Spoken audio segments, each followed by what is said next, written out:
Welcome to It's a Miracle Beauty. My name is Brandy, and this channel is about utilizing what you have versus buying new. Last year, I had a goal of buying a few new things, and as far as makeup, I didn't do horrible, but in skincare, perfume, way too much. So this year I'm working on doing a strict no buy or having rules on when I can buy, such as saving the funds in advance and not just blowing all of my spending money on it, but having, $10 here, $10 here to make sure I want it. When you have to save for a product, typically you want it pretty bad versus instant gratification, buy. So my no buy is gonna be relatively strict. This is introduction to my 2024 pan challenges. So if you were with me in 2023, I use the same intro in all of my pan challenges. I have autoimmune, big ass family, a lot going on, and a very stressful job. So I had to utilize less time for me to reuse this intro. So all three of the 2024 intros will have this introduction in it. If you haven't been to my pan challenges before, not every product is a goal to use to completion, although there are definitely some in there for that. A lot of them are just trying to get my money's worth before the product expires and move as much through this collection as I can. Lastly, pan challenges are very personal. Just because I don't use them to completion doesn't mean I'm not project panning, and likewise, if you use them in a different way doesn't mean you're not. It's very personal, and everybody can create their pan challenge the way that they prefer. So this year I will have 3 again. They're slightly different than last year, but the one that is consistent is last year was 23 and 23. I do have a 24 and 24. I also have a 12x7-4, and then I have a dead to be project pan, which is disliked or soon to expire products. Now, every product in that 12x7-4 is not going to be utilized to completion. It's not going to be emptied. Some of them definitely have the opportunity, but there's quite a few that will not, and I want to use as much as I can by 7-4. I'm okay if there's something left. If I can use it all, that's great. But if I can't, I'm not gonna be mad at it. So I hope that you all stick around, like, share, subscribe, ring that bell for notifications if you like project pans, empties with mini reviews, and other low buy, no buy content. And let's get started on my 2024 project pan introductions. Thank you again for your patience and sitting through that repeated introduction on these. It does save me so much time in filming, editing, and the whole deal. So the first one is 24 and 24. So obviously that means we are gonna have 24 products in this. And if you've never been here before, I actually keep my project pan in a drawer in my vanity, and I have that drawer open and ready to go because as I show you something, I'm gonna throw it right in the drawer. That way they're ready to be used, because today's the first, filming this on the first, so now they'll be ready to be used. And I don't believe I used any of my pan challenge products in my makeup today.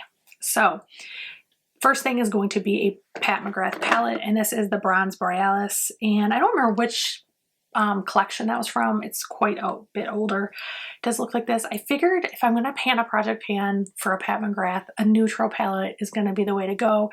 She definitely has some amazing formulas. Not a brand that I purchase any longer due to quality and consistency and a bad return policy. However, I do have quite a few and would like to pan these. I'm actually going to put that one on the desk because as I put in the harder, compact style, they can kind of slide and make a lot of noise. So I'll wait till I have enough to make them firm and sturdy.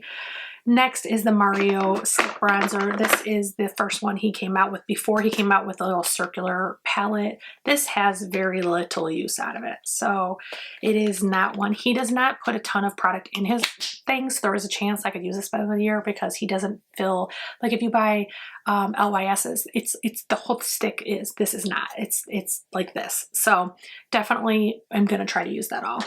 And it's a product I actually enjoy. It's not my favorite and it's not my least favorite. It's a good sturdy product. I actually have 2 Wayne Goss palettes I'm going to throw in. These are both face type palettes. One is the Weightless Veil Blush palette, and it is in Nectar and Petal. This is a pretty light formula, and it does take some building, but it does create a nice little smoothing shimmery on the surface, so I know I can find a way to use it. And the other one is the Radiant Boosting Face Palette in Bronze and Sculpt, and it does look like this. So this is a very light contour bronzer type situation, even for my very fair skin. However, it's a great formula. I never reach for these. I got these in the Wayne Goss mystery box from Beautylish, and I never reach for them. My goals for those are not completion. My goals are to get a lot of use out of 2, 3, 5, whatever I'm enjoying is. I'm enjoying it, I'll leave it in there. So next is the Hourglass Ambient Lighting Palette. And if you're seeing this before you see my end of the year project pan summary, you might want to hit stop and go back and look if you watch the previous videos, because we now have pan. I have the pan really going, and I'll insert the picture in here of a close-up. It's spreading and it's going to be gone relatively soon. I haven't yet decided if I'll move. I don't care for this shade very much, but this shade is great over my bronzers and contour, so I may continue to pan that one after. I just haven't decided yet. Next is Laura Mercier primer. I received this in gratis when I worked at Ulta. I've been gone from Ulta, I think February 21 or February 22 I left. I can't remember now. I think it was 20. No, it couldn't have been 21. It must have been 22. I can't remember. But this is the smoothing primer. I received this for selling a certain number of Laura Mercier products in the day. We had a challenge and I did get a free primer. So this is one that is at least a year old and the shelf life is 24 months. So it's perfect timing that I'm putting it in and getting it going. So that is the Laura Mercier Blurring Primer. Next is the Shiseido foundation. This was in my challenge last year. I enjoy this foundation. It's a great foundation. Look forward to painting it more. That is how far I have done this year. So I'm looking forward to keep using that. And I'm hoping they don't discontinue it and it's one that I could just keep buying because it does look really good on my skin. Next is the Dose of Colors concealer. This is exactly a year old. I believe it has a 1-year shelf life. Yeah, it's not going bad. It's not stinking. It's not having any issues, but I want to see how much I can use and not waste money on this. So I am excited to pan that. It is a good conditioner concealer. It used to be my #1 favorite. Now Hourglass probably is.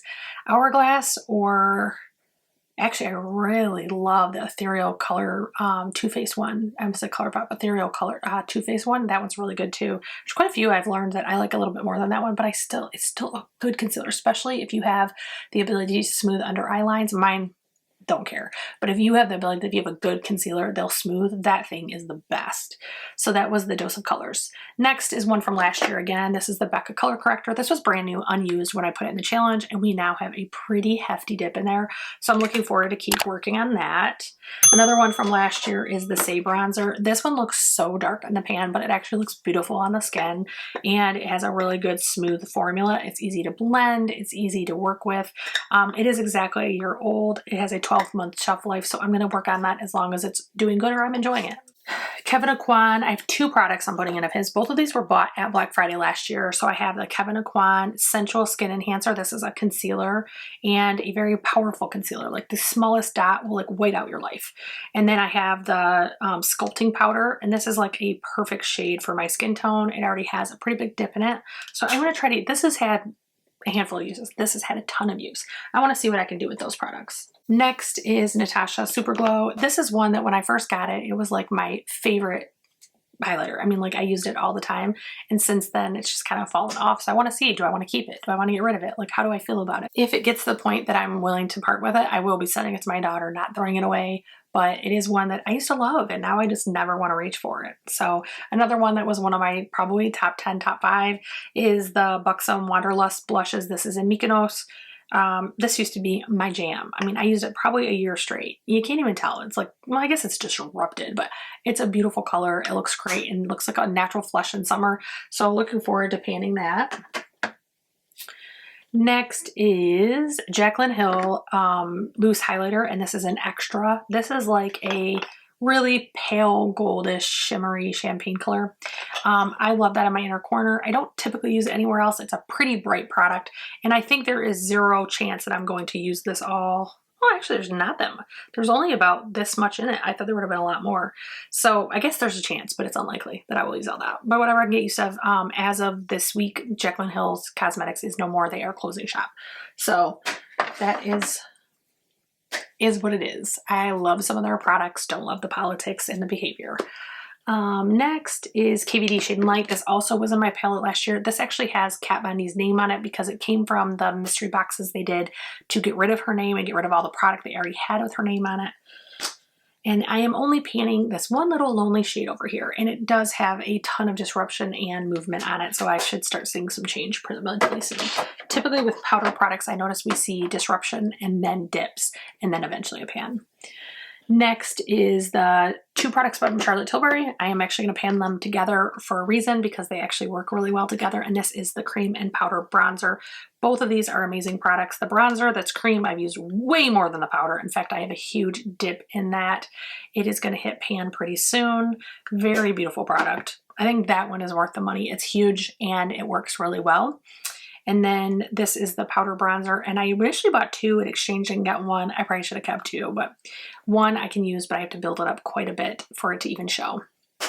So I'm going to work on panning. Those are both really expensive products, so I would like to see what kind of damage I can get in those and try to utilize and get some of my money out. They're both, well, the powder's not expired yet, but the cream probably is either expired or close to it. So next is the Huda Beauty concealer. This I paid $9 for because I had a gift card and some other stuff going on at Sephora and didn't even realize I had bought the wrong color, and then I felt stupid exchanging something I paid $9 for, so I kept it. This is a white concealer. So I may try to use this as eyeshadow primer, things like that, just to get some use out of it, because under my eyes it's a little bit stark. Next is another concealer. This is the Milk concealer. This is called what? Future Fluid. So I actually really enjoy this product. I look forward to panning it. I put it in on purpose because I enjoyed it. If you only put in products you don't enjoy using, you'll procrastinate or not want to pan. So I always try to throw some key products that I really enjoy. This works great as foundation and concealer, and I probably will utilize it as that. And I did forget to mention, I actually am having a reaction to getting waxed the other day, and so I do have some disruption around here. But I'm pointing it out. You may notice it now. You may not have noticed before. You may have noticed and been wondering. I just have a rash because I had an allergic reaction to the wax. She's obviously a lovely human being and going to use a different wax with me next time. This was a new wax, but it is what it is at this point. Next is from last year as well, and this is the Chantecaille foundation. I have a true love-hate relationship with this. I paid about $68 for this, which is ludicrous and will never do again, but I was so curious and just wanted to try it, and I couldn't find anywhere I could get it for a sample, so I did buy it. I bought completely the wrong color, and where I bought it, once you open it, you cannot return it, so I did use the LA Girl blue to cool it down and the white to lighten it up. So I actually have ivory, but that's not what color it is now. Now it's like a pink, fair-skinned foundation. If you get it right, it looks beautiful, but it's finicky, and that's my problem. I don't do good with finicky products because I'm a quick go through it all as fast as I can before I had to work type of girl. So that is one that I probably will utilize more on the weekends or days off. Next is 2 e.l.f. products. I have a luminous blush and a luminous bronzer. This one is, I think it says Wacky Mood. I can't tell. So it does look like that. This is the more cool tone one. These dry out relatively fast. I just decluttered 3 e.l.f. jar products that had dried out. And then Bora Bora is this beautiful cool toned bright pink that looks stunning on fair and warm skin in my opinion. I hear a lot of people talking about cool tone. People can't wear cool tone blushes, and I'm like, stop. I like the way we look at them. And if that's your preference for yourself, that's fine, but I don't like people to tell other people what they should wear. Last thing is a Pat McGrath blush. You can see I'm trying to grab high value items, get them panning. This is Nymphette. This, I believe, is a more recent one. I think it was right before they released the duos. So these are, or maybe that's the original blushes. I can't remember. Don't quote me. So this one, it's a beautiful, just generic mauve-y blush, so it looks great. So that is my 24 and 24. I hope you'll come back and see the other pan challenges for 12 by 7 to 4 and the Dead to Me collection, or challenge. If you haven't already, make sure you like, share, subscribe, ring the bell for notifications, and I hope I see you again soon.